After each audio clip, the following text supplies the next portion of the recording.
Meantime, CBP releasing the final border numbers under President Biden shows nearly 1.5 million migrants entered the U.S. through controversial programs like the CBP One app and migrant flights, all since just 2023, both of which Trump pledges to end on day one in office. His nominee for DHS Secretary, Kristi Noem, won't have her confirmation hearing until Friday, but she is already speaking out on the consequences of an open border.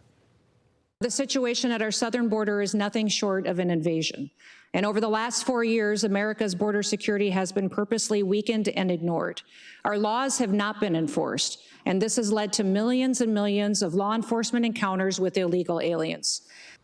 Former acting DHS Secretary and Executive Director at the America First Policy Institute, Chad Wolf, joins us now.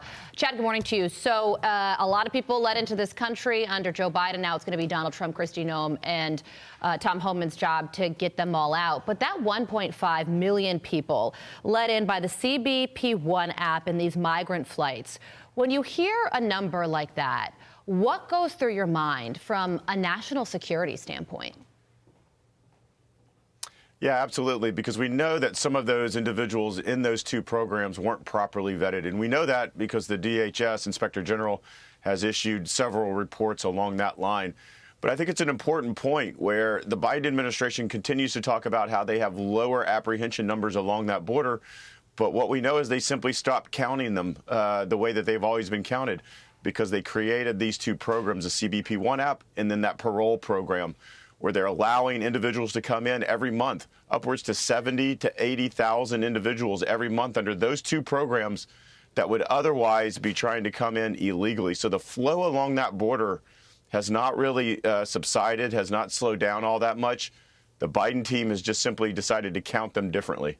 What I don't understand is the following. There were nearly 7,000 foreign nationals exempted from terror-related entry restrictions in 2024. Basically, these individuals were associated, whether by country or whether by relationship, with some terror group or organization. So what's to be gained, Chad, on the risk-reward continuum by rolling out the red carpet for people who in any way, shape, or form are mentioned in the same breath with the word terror? I just don't get it, Chad.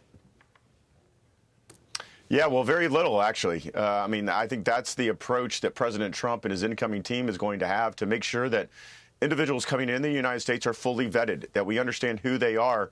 And if they pose any risk, even if it's the slightest risk to national security, they're not going to be allowed to come into the United States and stay.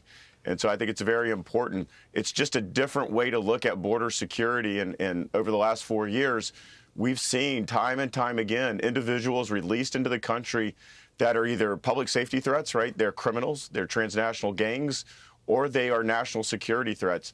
Because, again, this administration does not take border security, national security, and vetting of individuals seriously enough for the American people. It's been proven time and time again, unfortunately. But all of that is about to change. Chad, we got to leave it there, but thank you so much for joining us. We very much appreciate your time, your perspective. I'm Steve Doocy. I'm Brian Kilmeade. And I'm Ainsley Earhart. And click here to subscribe to the Fox News YouTube page to catch our hottest interviews and most compelling analysis.